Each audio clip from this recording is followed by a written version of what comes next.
Bonjour et bienvenue pour cette quatrième édition de Envision Education que Edward Advisory organise avec Academ et la FNEJ. Aujourd'hui, le sujet du moment, Digital Learning et expérience étudiante.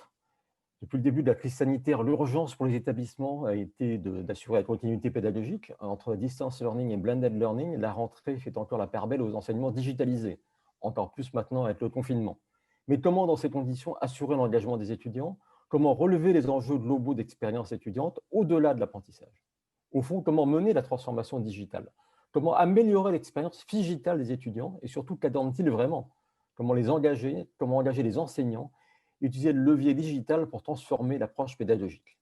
Voilà en résumé ce dont nous allons parler aujourd'hui avec Nicolas Adladi. Nicolas Adladi, qui est le directeur de Télécom Paris, qui est en direct avec nous, et Alain Goudet, qui s'occupe de tout ce qui est innovation pédagogique et transformation digitale au sein de Neoma Business School. Déjà, je vais vous passer rapidement la parole, mais je tiens à préciser pour tous ceux qui nous écoutent qu'ils peuvent poser leurs questions et que je les relayerai et que vous pourrez y répondre au fur et à mesure de cette réunion qui va durer jusqu'à 12h45 à peu près. Déjà, vous avez vécu des mois, on va dire, un peu compliqués. Je ne sais pas s'il commence, peut-être Nicolas, racontez-nous comment vous êtes passé en digital, en figital ces derniers mois, à partir du mois de mars. Alors, merci beaucoup Olivier. Donc effectivement, hein, une première année à la direction, à la tête de Télécom Paris qui était très spéciale pour moi puisque c'est une première année effectivement qui était sous Covid. Mais dans ces circonstances très particulières, j'ai quand même eu beaucoup de chance pour plusieurs raisons en fait. D'abord parce que Télécom Paris, c'est la première école d'ingénieurs du numérique et donc il faut dire ce qu'il y a, c'est qu'on a une population, que ce soit les enseignants-chercheurs ou les étudiants et les étudiantes d'ailleurs, hein, qui sont a priori plutôt très ouverts à tout ce qui est numérique. Quand je compare avec des collègues qui, par exemple, s'occupent de facultés de lettres, ça peut être parfois beaucoup plus compliqué. Ensuite, du fait du déménagement, hein, comme on en discutait un peu avant le début de ce webinaire, on a un nouveau bâtiment à Palaiseau. Et dans le contexte de ce déménagement, en fait, on avait déjà préparé avec le personnel tout ce qui était télétravail.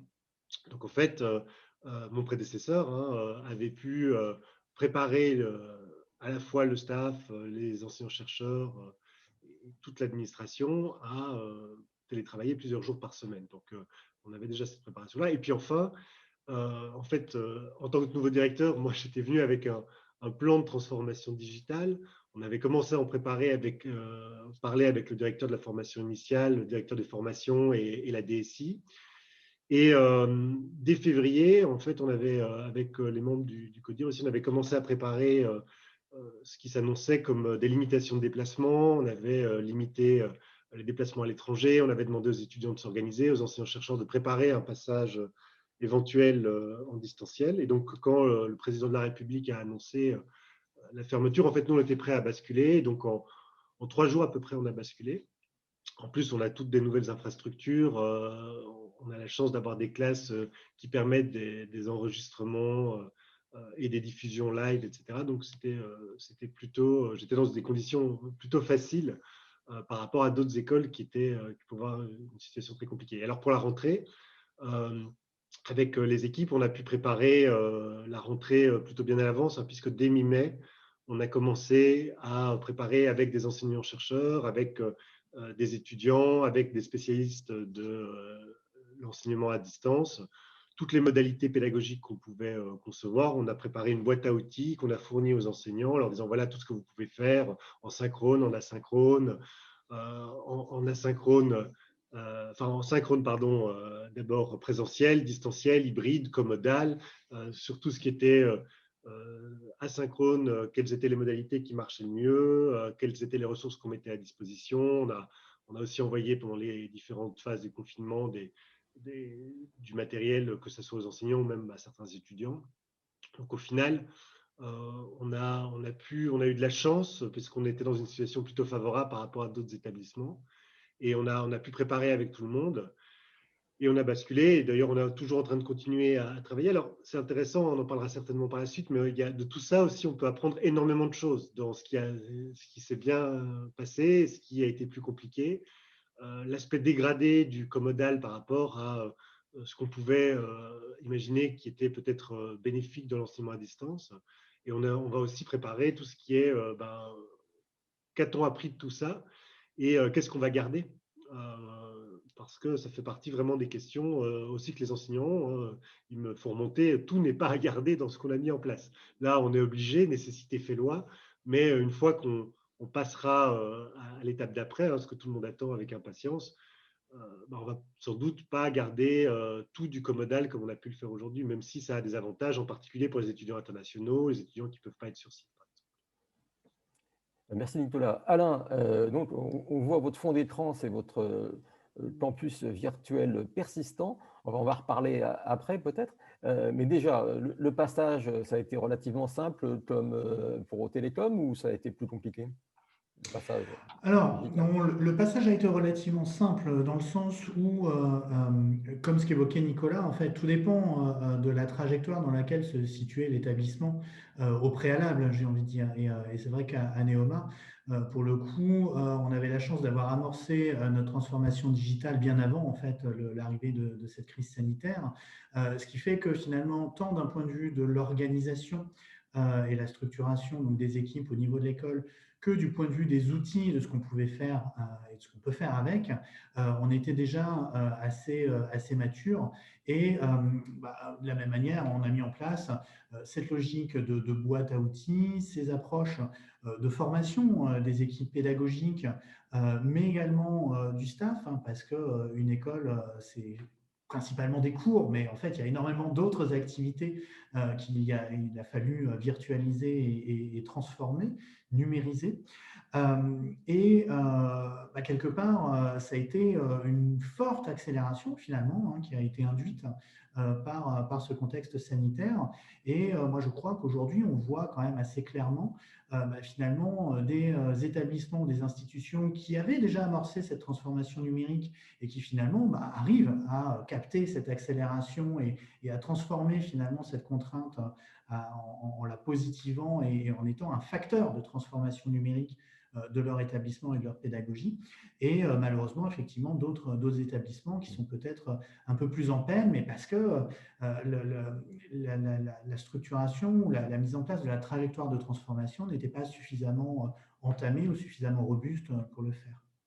Après, je crois que sur cette période, c'est important aussi de mesurer en fait l'efficacité de ce qui est mis en place et du coup de profiter de la période pour évidemment cerner tout ce que le numérique peut apporter à la pédagogie. Et pour le coup, je pense qu'il y a énormément de sujets extrêmement intéressants autour de la transformation numérique de la pédagogie. Mais également cerner ce que le numérique peut peut-être ne pas faire. Et je crois que c'est extrêmement important d'avoir cette démarche de mesure de l'efficacité. Nous, suite au premier confinement au niveau de Neoma, on a mis en place en fait un questionnaire à 360 degrés, c'est-à-dire qu'on a interrogé les étudiants, les profs et les staffs sur la période vécue pour mesurer en fait ce qui avait été finalement très positif dans cette expérience imposée. Ce qui était de fait peut-être à ne pas retenir ou en tout cas à corriger dans la suite des opérations. Il faut vraiment entrer dans ce détail-là parce que tu mentionnais, Olivier, donc le campus virtuel persistant. Effectivement, je pense qu'on y reviendra, mais nous, la vision qu'on a, c'est qu'il ne faut pas hésiter à avoir aussi une pluralité en fait, des outils pédagogiques pour avoir une parfaite adéquation entre la discipline, le public, la méthode pédagogique et évidemment les objectifs pédagogiques. Et un outil, que ce soit Zoom, Teams ou notre campus virtuel, va permettre de répondre parfois très très bien à tel alignement entre discipline, public, outils et méthodes, et dans d'autres cas, va être peut-être un peu moins adapté. Donc on est vraiment dans cette recherche de l'ajustement fin, du bon outil pour le bon objectif dans la bonne discipline, et pas une espèce de recette numérique qui marcherait à tous les coups. Moi, je ne crois pas du tout au cadrage avec un seul outil monobloc qu'on appliquerait partout ad vitam aeternam.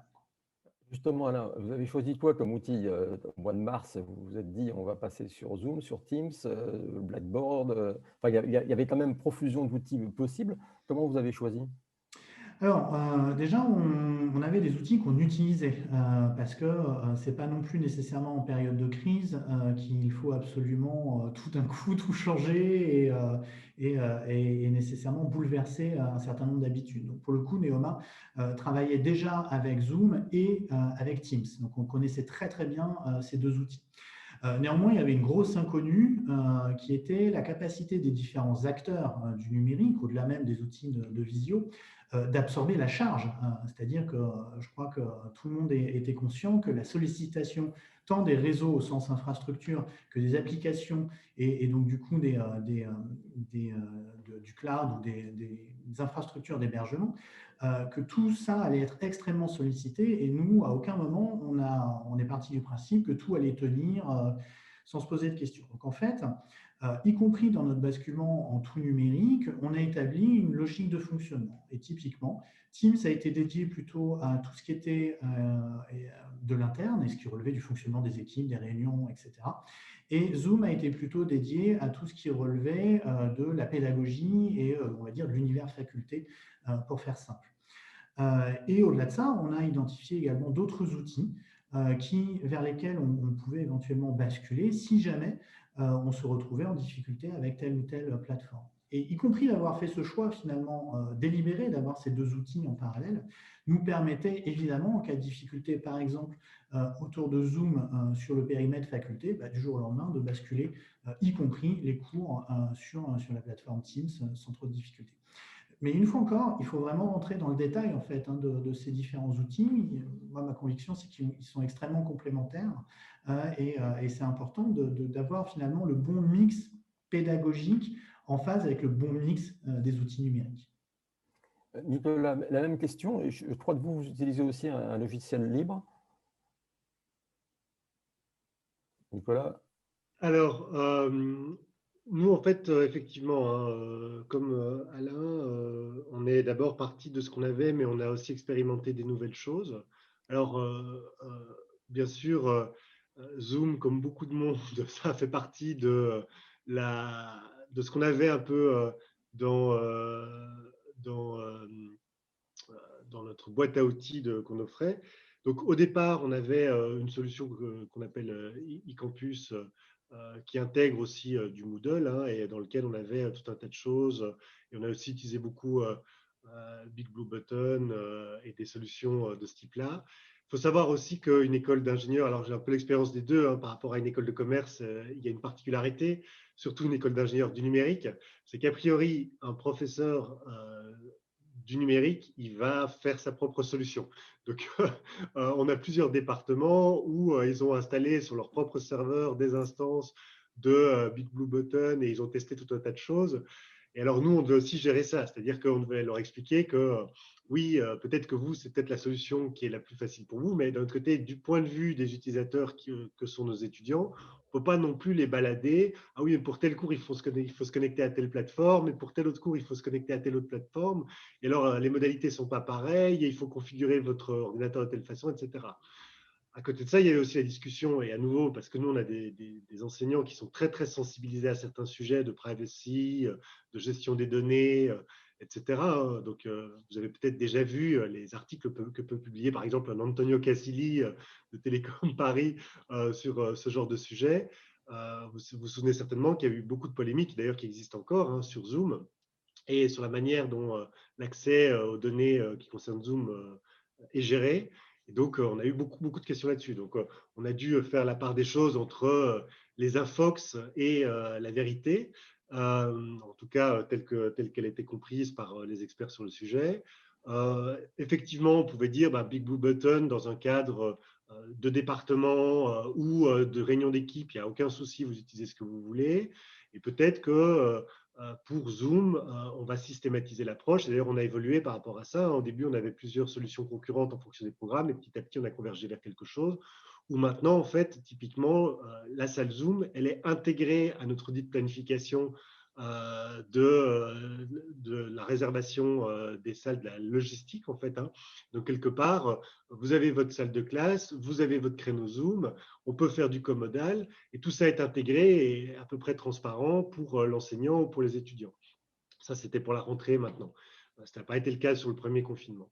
Donc, on a évolué, mais effectivement, on a aussi des cas particuliers et on essaye d'aller vers quelque chose qui est le plus intégré possible pour que l'expérience utilisateur du point de vue des étudiants soit la plus facile. Et puis, ne jamais aussi oublier du point de vue des enseignants-chercheurs, hein, parce que on doit convaincre les deux. On est dans des organisations où on ne peut pas imposer quoi que ce soit à un enseignant, mais on doit essayer de le convaincre et de l'accompagner là-dedans. Quelque chose qu'a dit Alain qui est très très important, et j'espère qu'on va y revenir, hein, c'est une école, ça n'est pas que des cours.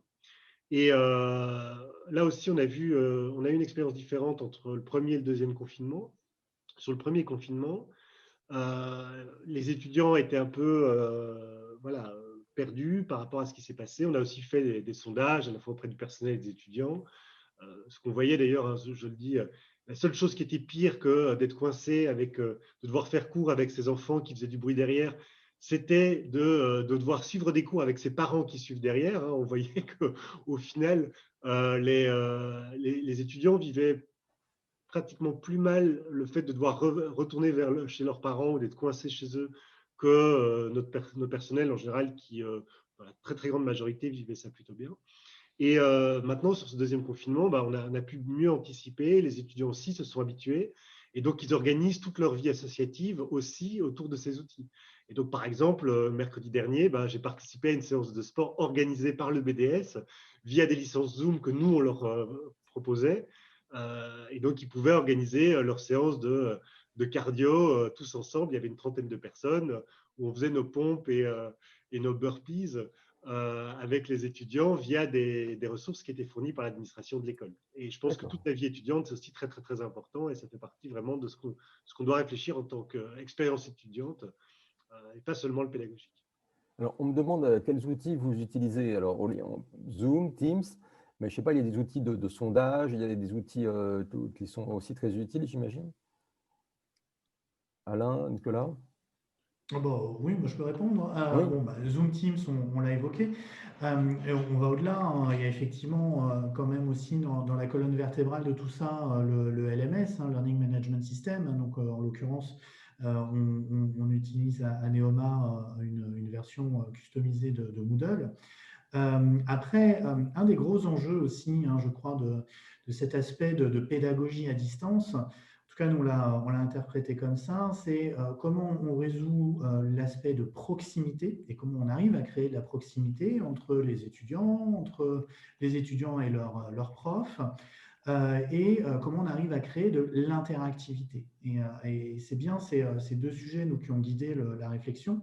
Donc du coup, bon, sur la proximité, effectivement, on est allé explorer cette approche de campus virtuel persistant et sur l'interactivité, par exemple, on va aller mobiliser un outil comme MOOClap qui est très bien finalement, qui marche très bien dans la salle de classe d'ailleurs, tout comme à distance. Et c'est là où c'est intéressant, c'est que a fortiori, quand on est dans la possibilité d'avoir au moins ne serait-ce qu'une séance, moi ça a été mon cas, hein, j'ai fait une séance de cours juste avant le nouveau confinement, et après on a été confiné. Et en fait, sur cette première séance, j'en ai profité justement pour présenter aux étudiants l'ensemble des outils qu'on allait mobiliser dans le séminaire et leur faire tester, notamment déjà en présentiel, une session WooClap, hein, parce que c'était leur première journée en MS sur l'école. Bon, voilà, du coup, quand finalement, une fois qu'on était tous en mode confinement, chacun chez nous, j'ai réinitialisé une session WooClap et ça s'est extrêmement bien passé. Donc, il faut vraiment, hein, je crois, travailler le mix d'outils. Il y a pléthore de solutions. Voilà, nous, c'est celle qu'on a retenue, mais il y a effectivement plein de choses, hein, dans le domaine du logiciel libre. On peut aller très, très loin, c'est-à-dire qu'aujourd'hui, moi, j'ai trouvé que, parce que je me suis un peu amusé quand même dans ce contexte-là, je crois que c'est important aussi, sur mes sessions, on va dire, en visio, je suis allé mobiliser des outils de l'univers du libre pour réagencer finalement ma session Zoom à travers des contenus vidéo, de l'incrustation de slides, de la reprise de flux dans un sens et dans un autre. Enfin, le métier, en fait, est en train presque de se transformer et moi, je trouve qu'on en arrive presque à devenir aussi des producteurs de contenu pédagogique avec des émissions en live que sont les cours à distance en synchrone. Donc, c'est aussi une période où il ne faut pas hésiter à aller chercher et tester ces différents outils pour progresser aussi dans sa capacité à être sur une proposition d'expérience d'apprentissage, une fois encore, qui va favoriser la proximité et l'interactivité entre les différentes personnes concernées. Alors Alain, maintenant, on va parler un peu de votre campus. On voit derrière, ce sont des étudiants derrière qui sont sur votre campus persistant, c'est ça? Comment ça fonctionne? Juste avant de passer à Ah la pardon, question excusez-moi Nicolas. des outils, parce que j'aimerais quand même, je suis certain que Alain sera d'accord avec moi dans ce que je l'entends dire là-dessus. Mais donc nous aussi, on utilise les WooClap et les Bicast et des choses comme ça. Et comme je sais très bien là, il y a pléthore d'outils. Mais en fait, pour moi, c'est pas le sujet. Pour moi, il faut que ça marche, un outil. Il faut que ça marche, mais entre Zoom et Teams, aujourd'hui, la différence, elle a été complètement réduite. Même un bon Big Blue Button, ça ressemble vraiment très, très fort à du Zoom s'il est bien configuré. Et au final, c'est comme si on demandait à un prof avant tout ça, mais ce que vous utilisez, vous, c'est Keynote ou PowerPoint? Pour moi, c'est la même chose. Enfin, oui, bien sûr, on ne peut pas faire exactement la même chose. Il y en a qui préfèrent l'un et l'autre qui préfèrent l'autre. Et il y en a qui sont bons à utiliser PowerPoint et il y en a où ils font des slides complètement affreux. Mais ce n'est pas le sujet. C'est la modalité pédagogique. À partir du moment où ça marche, à partir du moment, et Zoom, l'avantage, c'est que ça marche. Et Teams, aujourd'hui, ça marche. On ne va pas avoir de problème de connexion et le son sera de bonne qualité, etc. Et je pense que est-ce que les enseignants maintenant sont capables de s'adapter à ces nouvelles modalités parce qu'on n'anime pas et on n'a pas des interactions de la même manière en distanciel qu'on peut l'avoir en présentiel. En présentiel, c'est très facile. On voit l'étudiant piquer un peu du nez, on peut le récupérer, on voit ceux qui suivent et ceux qui ne suivent pas. En distanciel, c'est beaucoup plus compliqué parce que s'ils ferment leur caméra, on n'a pas le body language. Et donc, il faut essayer de trouver des façons d'interagir et d'animer une classe d'une manière différente que ce qu'on avait l'habitude de faire en présentiel. Et pour moi, l'outil permet de faire des choses et il faut trouver un outil qui permet. Mais je pense que ça va devenir une commodité très rapidement. Elles vont finir par tous se ressembler. Et donc, ça va être, est-ce qu'un enseignant est capable d'animer une session à distance? Et là, il y a des trucs, comme il y a des trucs en présentiel, on voit très bien la différence entre quelqu'un qui a du métier et quelqu'un qui ne l'a pas. Il y en a qui ont du talent, qui le font naturellement, mais le métier, ça aide. Et je pense que sur le distanciel, c'est exactement pareil. C'est quoi un truc en distanciel? Un truc pour maintenir l'attention en distanciel, par exemple? Alors déjà, moi, je force, quand je demande aux gens d'allumer leur caméra. Ouais. Et c'est comme en cours. Hein. En cours, j'avais une no laptop policy en présentiel. Alors aujourd'hui, j'enseigne plus, mais quand j'enseignais, je leur demandais de tous fermer leur ordinateur portable et je leur expliquais que pour deux raisons. D'abord, je suis quelqu'un de data-driven et je vois que les enseignants qui ont une no laptop policy ont systématiquement des évaluations meilleures que ceux qui ne l'ont pas. Donc, je leur dis voilà. Et en plus, j'avais déjà eu des étudiants qui me disaient que c'était très difficile de se concentrer quand il y en avait un qui jouait à World of Warcraft devant. Et donc, je leur disais voilà, par respect pour les autres, concentrez-vous sur ce qu'on doit faire. Bien sûr, il y a toujours des cas où des étudiants ont besoin du laptop. C'est pour des cas de dyspraxie, des choses comme ça, mais ça, c'est autre chose et ça s'explique. Et donc, à l'inverse, en distanciel, au contraire, je leur dis, voilà, par respect pour moi et pour les autres, s'il vous plaît, allumez votre caméra, vous allez voir que du coup, vous-même, vous serez plus concentré parce que vous dites, on me regarde, et moi aussi, je serai meilleur parce que je serai capable d'interagir avec vous. Et comme le temps d'attention, on sait que c'est plus compliqué à distance qu'en présence, il faut trouver plus de trucs. Moi, quand j'étais prof, je me forçais à mettre une vidéo toutes les 10 minutes, une petite vidéo ou un truc, à poser des questions. Je me disais, si je parle plus qu'une minute d'affilée sans avoir posé une question, c'est pas bien. 10 minutes, c'est complètement interdit. Et donc, je me mettais des petites règles comme ça pour forcer l'interaction. Et je pense qu'en distanciel, il faut faire pareil. Donc, c'est encore plus nécessaire. Mais on a l'impression que les cours ne peuvent pas être aussi longs aussi. C'est une bonne question. Pour le coup, je vais y répondre parce que oui, j'ai volontairement gardé de l'enseignement en fait pour justement être au contact direct des étudiants par rapport aux différentes innovations qu'on met en place. En fait, si en revanche, je rejoins complètement Nicolas sur c'est pas une question d'outils, c'est vraiment une question de pratique et de méthodologie et presque de culture finalement pour redéfinir son approche pédagogique. Donc ça, c'est un élément extrêmement important. Deux, c'est aussi une question, comme je l'évoquais tout à l'heure, de réussir à créer de la proximité et de l'interactivité. Donc effectivement, moi je leur ai expliqué que évidemment, je ne vais pas pouvoir les contraindre à allumer leur caméra par définition. En revanche, je leur ai expliqué qu'ils se mettent aussi à ma place en tant que prof, de faire cours à un écran noir, avec que des petites cases, avec des noms noirs. Et que même si je suis hyper motivé au départ, parce que voilà, je démarre mon cours, je suis passionné de ce que je fais, etc., qu'au bout d'une heure, à parler à un écran noir, n'importe qui de très motivé perdra toute motivation. Et que s'ils ne me croient pas, on peut faire l'essai et que je leur laisse la parole pendant une heure. Et voilà. Et en fait, du coup, ils comprennent que ce n'est pas une obligation, mais que c'est en fait quelque chose d'extrêmement important si on veut justement créer cette proximité, cette interactivité. Et après, effectivement, je rejoins aussi Nicolas sur la technique, c'est un peu la même qu'en salle de classe, si ce n'est que si on ne l'applique pas, la conséquence est de fait qu'on va perdre très très vite les étudiants parce qu'eux sont dans leur propre univers, avec leurs propres éléments de distraction. Je veux dire, entre un cours et Netflix, il y a un clic de souris.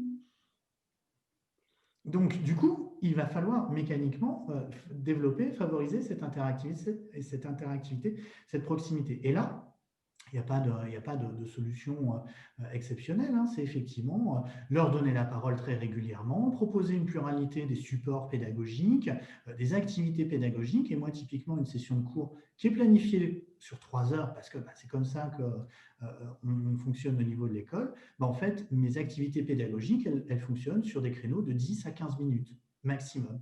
Et toutes les 10-15 minutes, on a une séquence pédagogique spécifique qui nécessite aux étudiants de se reconfigurer et de se remobiliser en fait, par rapport au cours. Et ça, c'est important de concevoir les choses de cette manière-là pour maintenir un niveau d'attention, un niveau d'interactivité, une proximité étudiant et prof qui soit la plus élevée possible. Alors là, le campus virtuel persistant, le suspense est insoutenable. Vous allez nous en parler maintenant. D'accord. Allons-y. Allez, alors. Non, mais la vision qu'on a eue à travers ce campus virtuel persistant, c'est justement suite au premier confinement où, en gros, on a mesuré tous les avantages et tous les inconvénients du cours à distance et de l'utilisation de Zoom ou Teams, ou en tout cas d'un outil de visioconférence traditionnel. C'est vrai que le premier confinement déjà nous a permis de prendre conscience que des cours en présentiel, c'était quand même aussi extrêmement important dans la pédagogie, on le savait, mais à aucun moment personne qui s'occupe de la transformation numérique n'avait dit on va tout passer à 100% à distance, et je crois qu'aujourd'hui il est raisonnable aussi de se dire que dans le monde d'après, le futur, on n'aura clairement probablement pas non plus des diplômes en 100% distanciel, parce que on voit bien que le présentiel génère extrêmement, beaucoup de côtés positifs et extrêmement pertinent dans la démarche pédagogique. Pour autant, on a pu constater aussi donc, que le numérique a amené beaucoup de choses, mais on a aussi pu constater les lacunes de ces outils de visioconférence traditionnels. Nous, dans les lacunes qu'on a identifiées, c'est le manque de flexibilité, le côté très linéaire finalement de l'outil, la difficulté à gérer de l'imprévu à l'intérieur d'un outil de visioconférence, c'est-à-dire que finalement, OK, on peut faire des sous-groupes, il va falloir créer autant de salles que de sous-groupes. OK, on va pouvoir avoir des sessions où on rassemble tout le monde, on redispatche tout le monde en travaux de groupe, etc. Tout ça est effectivement faisable, mais nécessite quelque part d'être quand même beaucoup planifié à l'avance. Fort de ce constat-là, en plus également du sujet de Zoom fatigue qu'on évoquait, body language, etc. Il y a beaucoup de limites aux outils visio traditionnels. Du coup, fort de ce constat-là, on s'est dit, on va essayer d'explorer autre chose, un outil qui va nous permettre en fait, d'être dans une démarche d'hybridation positive, c'est-à-dire d'essayer de reprendre les choses qui étaient intéressantes dans une approche présentielle, de reprendre les choses qui étaient intéressantes dans une approche distancielle et d'essayer d'avoir ça dans une espèce d'alternative, de troisième proposition. Et donc, cette troisième proposition, c'est effectivement le campus virtuel persistant. On s'appuie en gros sur deux théories qui mobilisent en fait la démarche. La première théorie, c'est ce qu'on appelle l'embodied cognition, c'est-à-dire qu'en fait, tous les processus cognitifs de haut niveau sont de nature sensorimotrice, donc notamment l'apprentissage. Ça signifie que d'avoir uniquement une caméra et un truc en 2D, de fait, on n'a pas de body language, on perd en qualité d'information sensorielle et a fortiori motrice. Ça, c'est le premier point. La deuxième théorie, c'est ce qui s'appelle l'extended self. Et là, c'est le fait d'être représenté par un avatar. Et le fait d'être représenté par un avatar suffit à créer le sentiment d'être soi-même à l'intérieur du cours, à l'intérieur d'une salle, à l'intérieur d'un environnement, du coup, numérique. Et du coup, c'est vrai que ces deux théories soutiennent la démarche autour du campus virtuel persistant, puisque la démarche, c'est quoi? C'est à l'intérieur donc, du Laval Virtual World, donc avec notre partenaire Laval Virtual, on a un bâtiment, Neoma Business School, qu'on a designé complètement sur mesure, avec plus d'une quarantaine d'espaces de réunion, petits bureaux, espaces de travail pour les équipes, pour les profs et aussi pour les étudiants. Des salles de classe, un amphithéâtre, etc. Tout ça, vous y avez accès en créant votre avatar. Donc, première étape, c'est on crée le truc qui va nous représenter à l'intérieur du campus virtuel. Et après, effectivement, tout passe par l'avatar. Et ce qui est intéressant dans cet outil, c'est que du coup, les actions classiques de je partage mon écran, je fais une visioconférence, je vais pouvoir partager des documents, etc. Tout ça est intégré directement dans la plateforme. Et moi, ce que je trouve de fascinant, puisque ça fait quand même maintenant plusieurs mois qu'on l'utilise et qu'on le fait tourner, c'est à quel point on réplique en fait ce que j'appelle les schémas mentaux de ce qui se déroulait en présentiel, en physique. Et effectivement, du coup, en tant que prof, avoir par exemple une session de je briefe toute la classe, je les dispatche en groupe, je les récupère parce qu'on doit débriefer sur l'action qui a été menée. Et puis finalement, je décide de changer les groupes parce que c'est intéressant d'amener une dynamique de cet ordre-là dans la démarche pédagogique. Tout ça, c'est aussi fluide que si je le faisais en présentiel, alors que ça relève quasiment de l'impossible, en tout cas de choses très compliquées, si je veux le faire avec des outils de visio traditionnels. Et cet outil permet vraiment de réimporter comme ça très simplement des schémas cognitifs, des schémas mentaux qu'on déroulait classiquement sur un vrai campus. Par exemple, croiser au hasard un collègue, croiser au hasard un étudiant, croiser au hasard un copain de promo, ça on l'a sur le campus virtuel, on ne l'a pas sur un outil de visioconférence traditionnel. Merci Alain. Nicolas, je ne sais pas si vous voulez réagir là-dessus et dire comment vous voyez un peu l'avenir. Aussi, comment on va améliorer ce fonctionnement et comment on va passer d'un virtuel imposé à un virtuel peut-être plus maîtrisé et qui donne plus d'options en plus. Donc, effectivement, d'une manière générale, on a dû recréer tout un tas de choses qui étaient bien en dehors de l'enseignement. J'ai parlé rapidement par exemple du BDS qui essaye d'organiser des séances de sport à distance, mais on a eu des soirées avec nos anciens, que ce soit des soirées de fundraising. D'ailleurs, on a fait une soirée de fundraising où on a eu d'ailleurs un plus beau succès que d'habitude par participant que ce qu'on avait en présentiel. Mais on a dû vraiment approcher ça de manière aussi professionnelle que ce qu'on aurait dû faire en présentiel. C'est pas parce que c'était en distanciel qu'on a pu bâcler, au contraire. D'ailleurs, ça fait partie aussi des sujets pour les grandes écoles. Tout ça coûte beaucoup d'efforts et d'argent de mettre tout ça en place. Et donc, on a fait des séquences filmées avec un très, très bon rythme qui nous permettait d'avoir petites vidéos, interviews, échanges avec les anciens. On revient à des petites vidéos, donc quelque chose de très, très cadencé, puisqu'on a un temps d'attention qui est limité. Donc, il faut être encore plus impactant qu'on l'aurait eu en présentiel du fait de la Zoom fatigue. Et c'est encore plus vrai pour les soirées, puisque si on commence à 19h, les gens commencent vraiment à fatiguer parce qu'ils ont commencé depuis 7h ou depuis 8h leur réunion. Moi, ça fait effectivement depuis 7h30 que je suis en Zoom, là, à peu près. Donc effectivement, il faut trouver tout ça. Alors maintenant, pour la suite, qu'est-ce que ça veut dire? Donc là, on est en train d'analyser tout ça. Je pense que déjà, il faut faire la part des choses entre ce qui est vraiment contingent et ce qui peut vraiment être utilisé pour la suite. Parce que imaginez que je faisais l'analogie avec PowerPoint. Imaginez que dans les années 60, on dise à tout le monde, à tous les profs d'une université ou d'une école, demain matin, vous allez commencer tous vos cours en PowerPoint avec les outils informatiques qui vont bien, etc. Et vous avez le week-end pour le faire. Ça aurait été catastrophique, on aurait vu des trucs horribles, parce que les gens n'auraient pas eu le temps de s'habituer. Enfin, c'est autre chose que de faire ces transparents, etc. Et de tout, vous vous souvenez, hein, des rétroprojecteurs, etc. Et de passer tout. D'ailleurs, je pense qu'on en voit un sur l'image que vous avez, Olivier, derrière vous. Hein. Mais, mais Ouais, c'est un vieil amphi, à Toulouse. Toulouse 1, très bel amphi.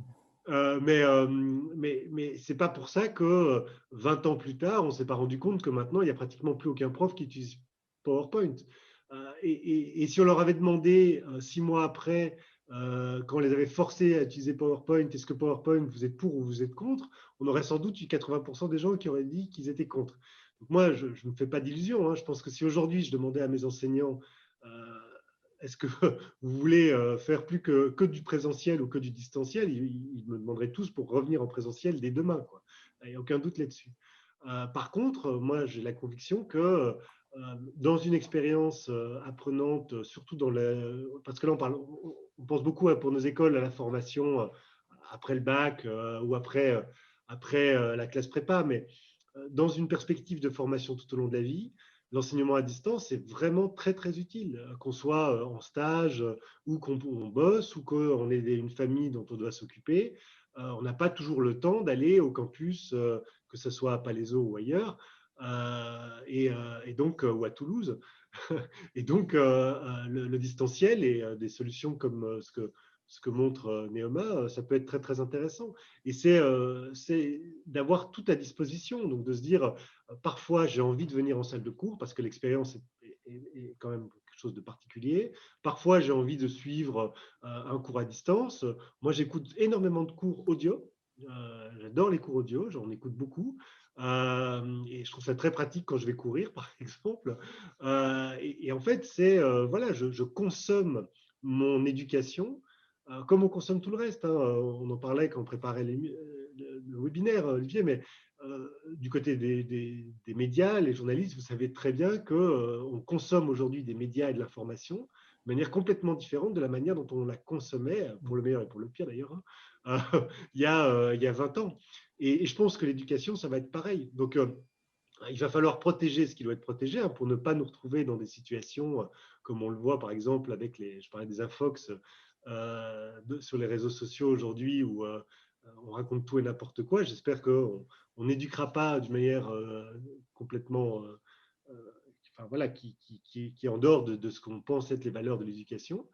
Mais en tout cas, il faut certainement prendre acte de ces nouvelles façons d'apprendre, des nouvelles modalités, des nouvelles plateformes. Hein. On parlera peut-être un peu aussi de… Oui, alors malheureusement, Nicolas, on arrive à la fin. J'ai une question que je voudrais vous poser. C'est sur les examens. Comment vous avez fait pour faire passer des examens l'année dernière? Comment vous allez faire cette année? Et puis comment vous allez faire, faire évoluer éventuellement même les concours? Parce que là, on est quand même parti pour des concours difficiles à faire passer comme d'habitude, notamment les oraux. Nicolas? Alors, on a essayé les deux. Hein. L'expérience du distanciel n'est pas satisfaisant, pour être très clair hein, sur les examens. Les examens à distance, même avec des solutions. Alors, nous, on n'est pas parti vers des proctoriaux et des choses comme ça où on peut contrôler à distance ce que font les étudiants pour des questions d'intrusion dans la vie des gens. Mais donc, aujourd'hui, on a plutôt décidé de faire tout ce qui était possible, quand ça justifiait de le faire en présentiel. Hein. On voit que les concours, je suis aussi président du jury du concours commun Minpon, hein, donc, où il y a 16 000 étudiants qui passent le concours. On a pu organiser des concours écrits selon de très bonnes conditions sanitaires. Donc, moi, je pense qu'il ne faut pas jeter le bébé avec l'eau du bain. Il y a des choses qu'on peut faire en distanciel. Il y a des choses où, aujourd'hui, on n'a pas trouvé la manière de le faire de manière convaincante en distanciel. Donc voilà, en tout cas pour nos examens, pour nos évaluations, nous on a décidé maintenant de donner en fait la priorité, et ça dès la rentrée, on l'avait dit, hein, on donnera la priorité au présentiel pour les évaluations et tout le reste, les modalités pédagogiques, on essaiera d'avoir entre 30 et 50% en présentiel, donc avant la jauge. Donc quand la jauge est apparue de 50%, on y était déjà, donc il n'y avait pas de souci. Et les oraux en distanciel, comme Sciences Po va les faire passer l'année prochaine, c'est quelque chose d'imaginable maintenant. Oui, et non. Hein. Donc oui, bien sûr, les oraux, c'est plus facile à faire en distanciel que les écrits, mais c'est quand même très compliqué de s'assurer que la personne n'a pas quelqu'un ou un écran qui lui indique ce qu'elle doit répondre en face, ou une oreillette, ou des choses comme ça, et sans tomber dans la paranoïa. Et puis aussi, les oraux, ça prend beaucoup, beaucoup de temps. Hein. Donc je parlais des 16 000 candidats du concours commun Minpon. Il n'est pas possible de faire passer des oraux à 16 000 personnes. Donc, il faudrait quand même trouver des solutions à ce niveau-là. Alain, sur les examens Nicolas a tout dit. Non, mais oui.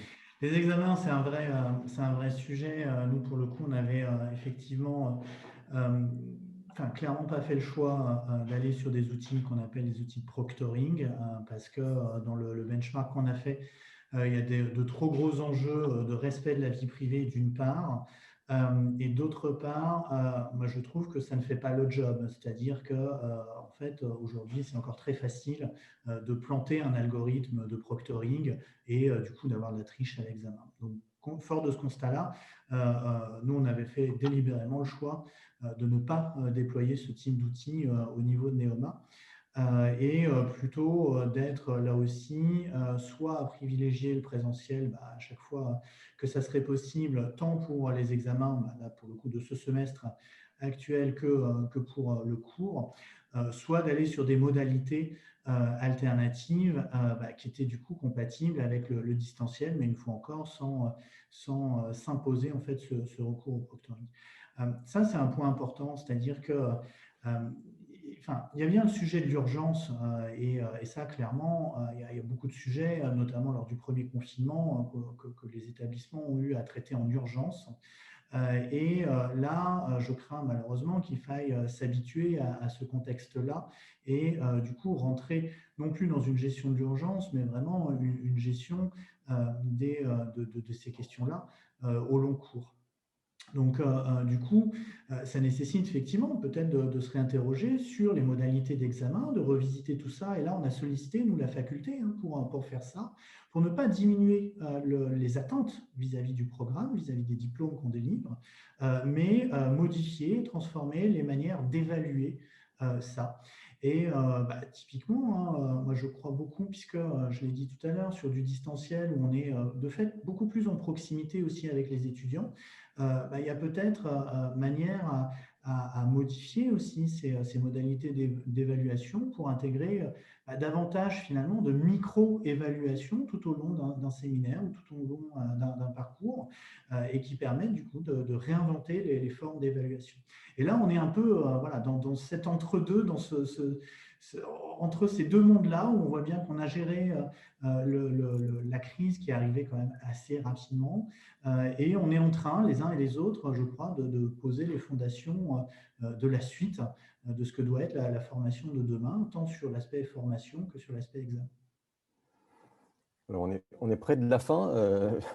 Je suis désolé, ça passait terriblement vite. Nicolas, si vous deviez ajouter quelque chose comme conclusion, et Alain aussi. Je pense que il faut voir tout ça comme vraiment une opportunité pour faire quelque chose qu'on aurait dû faire depuis longtemps dans l'enseignement supérieur et qui risque de nous mettre en risque pour la suite si on ne le fait pas. On parle souvent du risque d'ubérisation de l'enseignement supérieur. Moi, j'y crois pas trop, mais je crois beaucoup au risque de kodakisation. Donc, je ne crois pas que les plateformes vont venir nous piquer notre beefsteak, mais je crois que les nouveaux acteurs risquent de nous rendre ringards si nous ne faisons pas ce qu'il faut pour nous mettre au goût du jour et s'adapter aux modalités pédagogiques que veulent, alors pas nos clients, parce que bien sûr, un étudiant de Télécom Paris n'est pas un client, mais quand même ceux que nous sommes censés servir, qui sont les étudiants et qui ont envie d'avoir des modalités plus agiles, plus faciles. Et le digital et le numérique, dans ce contexte-là, c'est un outil. Donc, on n'en a pas parlé, mais ce que fait par exemple des Open Classroom, c'est très, très intéressant. Et je pense qu'en termes d'accompagnement digitalisé, enfin, accompagnement, pardon, personnalisé à distance. Il y a des choses très intéressantes qui se font et tout ceci va nous permettre en fait de commencer à rentrer dans une dynamique beaucoup plus orientée utilisateur grâce au digital. Donc, on tire du positif de tout ça. Alain, je ne vais pas pouvoir vous laisser finir parce que je dois arrêter à 45. On se retrouve dans 15 jours pour parler du management de la faculté. Quelle faculté et quel est le management de la faculté pour viser plus d'impact? Donc, je vous donne rendez-vous dans 15 jours. Je vous remercie tous les deux d'être venus, d'avoir été là en tout cas, pour ce 4e rendez-vous virtuel qui rencontre un franc succès. Et à très bientôt. Et merci à tous ceux qui nous ont suivis. Merci, bonne journée, au revoir. Merci à toutes et à tous, au revoir. Merci à tous, au revoir. Au revoir.